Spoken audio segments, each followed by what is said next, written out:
on va aborder notre thème principal du jour. Donc aujourd'hui, nous commémorons la journée internationale de la femme, donc ce 8 mars. Et donc on va essayer d'aborder la question, comme d'habitude, on va vous parler du rôle de la femme, de l'évolution du statut de la femme, de différents principes sur le plan, selon le point de vue occidental, et puis on vous donnera aussi le point de vue de l'islam par rapport à la position de la femme, etc. Donc pour aborder ce thème, on va peut-être faire une petite introduction qui va nous amener sur les principes et puis l'évolution du statut de la femme à travers l'histoire. Tout d'abord, donc, assalamu alaikum, bonjour à toutes et à tous. Pour introduire effectivement le sujet, je vais commencer par dire quelque chose qui peut être de contre-courant, entre guillemets, c'est de dire que la journée de la femme, finalement, eh bien que l'islam n'a pas entendu le 8 mars. Bon, ça peut paraître choquant, mais c'est ce qu'on va essayer de démontrer. D'accord, alors on t'écoute. Alors, en 1981, parce qu'il faut remonter les choses à leur origine, donc en 81, le gouvernement français, qui est à l'époque socialiste, met en place, donc par le ministère des droits de la femme, donc cette journée de la femme, qui a pour but de rappeler l'importance et le rôle de la femme au sein de la société.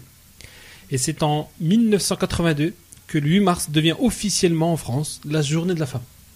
Voilà, pour connaître un peu l'origine des choses. Et donc, ce qu'on peut dire, c'est que la journée de la femme, elle fut proposée en 1910 par une militante socialiste allemande afin de lutter pour le droit de vote des femmes.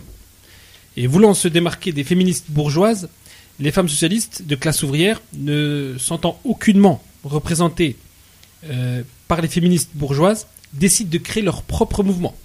Et l'idée va faire son chemin, et ce n'est que 3 ans plus tard, lors d'une manifestation d'ouvrières russes à Saint-Pétersbourg, que le 8 mars devient une date incontournable pour les femmes du monde. Donc on voit un peu l'origine un peu complexe de cette journée, qui finalement a donné la journée internationale de la femme le 8 mars. Et donc, comme je l'ai dit au départ, l'islam n'a pas entendu du tout le 8 mars pour commémorer la valeur de la femme, son rôle, son statut, puisque l'islam, il place la femme a un rôle crucial dans la société. Les droits de la femme en islam sont très nombreux. Et quiconque étudie la science islamique le sait. Parce qu'il ne faut pas s'arrêter aux préjugés de ce qu'on entend ici ou là, qui sont véhiculés par les médias ou la pensée comme ça ambiante. Il faut se référer aux textes qui font référence chez les musulmans. Et on s'aperçoit très vite que, par exemple, le prophète de l'islam, que la prière et le salut sur lui, a dit « Les femmes sont les sœurs de l'homme ». Et ce qu'il dit, il le dit d'autant plus dans un contexte, à l'époque, où la femme est complètement mise de côté, où ses droits sont bafoués, où elle n'a rien le droit de faire, elle n'hérite pas, etc. D'accord. Donc l'islam a élevé le statut de la femme. Et pour aussi illustrer les choses, il y a une sourate dans le Coran, la sourate numéro 4, qui s'appelle sourate Les Femmes, dans laquelle donc Dieu fait honneur à la femme. Déjà juste une sourate appelée Les Femmes, c'est quelque chose d'extraordinaire. C'est pour montrer l'importance de la femme. Et on peut y lire quiconque, homme ou femme, fait une œuvre bonne tout en étant croyant, nous lui ferons vivre une bonne vie. Voilà. D'accord, donc merci pour cette introduction générale. Donc maintenant on va essayer de reprendre point par point. Et j'ai envie de commencer par une petite brève historique en fait, parce que pour essayer de mettre des points dans l'histoire par rapport à la femme, est-ce qu'on peut peut-être commencer par la Révolution française, qui a été vraiment un grand tournant pour l'humanité, entre guillemets, pour la France, mais aussi pour les femmes. Oui, tout à fait. Donc, assalamu alaikum à tous nos auditeurs et auditrices. Très content d'être parmi vous en ce samedi 8 mars, journée internationale de la femme. Donc pour rebondir par rapport à ce que tu viens de dire et concernant le bref historique, comme tu l'as dit, sur l'évolution de la femme en Europe, il y a 2 révolutions importantes qui ont provoqué des changements chez la femme. C'est la Révolution française et la Révolution industrielle. Donc ça a amené des nouvelles idées économiques, sociales et politiques, et c'est ce qui a permis des changements dans le domaine des droits de la femme. Et un peu plus tard, dans les années 1970, partout en Europe occidentale, Grande-Bretagne, Pays-Bas, Suède, France, Danemark, Italie, des groupes de femmes se sont spontanément formés pour réfléchir aux moyens de lutter contre leur oppression. Et c'est ce qu'on a appelé à l'époque le MLF, c'est-à-dire le mouvement de libération des femmes qui a pris naissance à cette époque-là. D'accord, très bien. Donc, pour résumer, donc il y a la Révolution française qui a été un changement, la Révolution industrielle qui a poussé en quelque sorte les femmes dans les usines, et puis ce que tu nous citais, en l'occurrence le mouvement de libération de la femme. Mais maintenant, en ce qui concerne les principes, parce qu'on va essayer d'être un maximum concret, en ce qui concerne les principes, alors quel va être le statut de la femme en Occident? Comment est-ce qu'elle va être vue et quel va être son rôle en quelque sorte? En fait, donc dans le système qu'on appelle le système occidental, en fait, on ne prend pas en compte la spécificité de l'homme et celle de la femme. Je m'explique. Le principe de base, c'est de dire ce sont des êtres humains, ils ont donc les mêmes droits. Donc ça, c'est le slogan qu'on entend toujours, c'est égalité des droits. Eh bien, en réalité, on voit bien que cela met la femme dans une position inégale. Par exemple, l'homme et la femme sont différents physiquement. Donc, d'après ce principe, chacun a le droit de travailler et de participer au développement de la société. Mais, lorsqu'il s'agit d'accomplir des travaux nécessitant de la force, tout le monde n'obtient pas les mêmes résultats, ni ne réalise la même performance. Donc en fait, on voit que c'est bien beau de faire des slogans humanistes, universels, auxquels tout le monde a envie d'adhérer, mais il faut que ce soit en conformité avec la réalité des choses.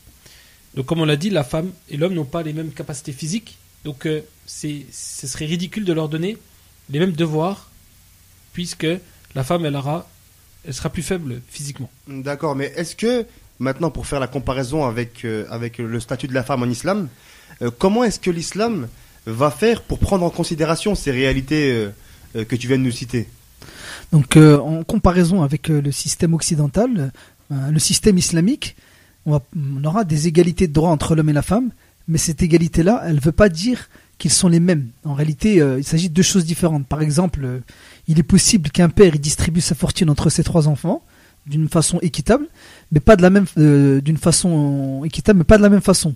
Par exemple, supposons que sa fortune se compose de divers biens, on va dire un magasin, une terre agricole et une propriété. Donc il va tenir compte des goûts et des aptitudes respectives de ses enfants. Donc il va donner à un le magasin, à l'autre il va lui donner la terre agricole, et au troisième il va lui donner la propriété. Donc il a pris soin que ce qu'il donne à chacun d'eux soit d'une valeur égale, et en même temps conforme à leurs goûts et à leurs aptitudes. Donc on peut dire qu'il a distribué sa fortune d'une façon égale, mais pas pareille. D'accord, oui, Hicham, tu voulais ajouter? On peut résumer en disant l'islam n'est pas pour des droits similaires, mais pour des droits égaux. Il y a une subtilité qui vient d'expliquer. D'accord. C'est pas parce qu'il n'y a pas la similarité des droits qu'il va y avoir inégalité des droits. D'accord. Alors, est-ce qu'on peut dire, après on passera à la suite sur l'exploitation vis-à-vis des femmes, mais est-ce qu'on peut dire que il y a des droits entre les hommes et les femmes qui vont être égaux et similaires, et puis des droits qui vont être égaux et non similaires, pour résumer? Effectivement, c'est exactement ça. Pour le système occidental, pour eux, c'est le slogan qu'on a dit, principe de base, droits égaux et devoirs similaires, alors que pour les musulmans, on a des droits égaux, l'homme et la femme ont des droits égaux, mais pas forcément similaires. D'accord. L'exemple très bien avec la propriété, la terre agricole et puis le magasin qui montre bien que l'islam, elle prend en compte les goûts et les aptitudes de chacun pour être vraiment égal. D'accord, oui. Par exemple, concrètement, l'obligation de fournir les vêtements, la nourriture et d'entretenir la famille, elle va être donnée en islam à l'homme parce qu'il a les capacités pour travailler à l'extérieur, pour affronter le monde tel qu'il est, avec ses difficultés, avec ses ennuis. Et c'est pas une tâche qui va incomber plus à la femme. La femme, elle aura plus une tâche d'éducation des enfants, puisque sa nature subtile permet de transmettre des valeurs, des qualités, des sentiments qui sont là le domaine de la femme. Donc on n'aura pas des droits ou des devoirs qui seront similaires, mais qui seront égaux puisqu'ils prennent en compte leur nature respective. L'homme n'est pas la femme n'est pas l'homme, même si on entend tous les jours l'homme et la femme c'est pareil, c'est faux. D'accord, très bien. Donc merci pour cette information. Mais est-ce que, après on rentrera un petit peu dans le détail du rôle de la femme, mais si par exemple, je vous demandais si on faisait un petit sondage, à savoir par exemple, aujourd'hui en Occident, si on demandait à une jeune fille de 15 ans, une adolescente, une lycéenne, si elle connaissait plus facilement Clara Morgan par exemple, ou Marie Curie, qui était une très grande scientifique, vers qui plutôt la réponse elle pencherait? Il est évident que la plupart des jeunes adolescentes vont répondre Clara Morgan. Ce qui est malheureux. Ce qui est très très regrettable et malheureux. On voit le niveau d'inculture et délaissement des valeurs anciennes qui permettent justement de se construire. C'est en connaissant le passé qu'on avance dans l'avenir. Donc c'est pour ça que l'islam malheureusement est mis de côté, est stigmatisé, et nous on a pour objectif justement de donner un visage humain à l'islam et d'expliquer ces saintes paroles du prophète sur la grâce et la paix, et d'expliquer aussi les paroles des saints imams. D'accord. Alors maintenant, pour parler du rôle, concrètement du rôle de la femme, selon la tradition musulmane. Alors quel va être ce rôle pour nos auditeurs et auditrices, justement pour qu'ils puissent comprendre un peu quel va être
اللهم إني أسألك وأتوجه إليك بنبيك نبي الرحمة محمد صلى الله عليه وآله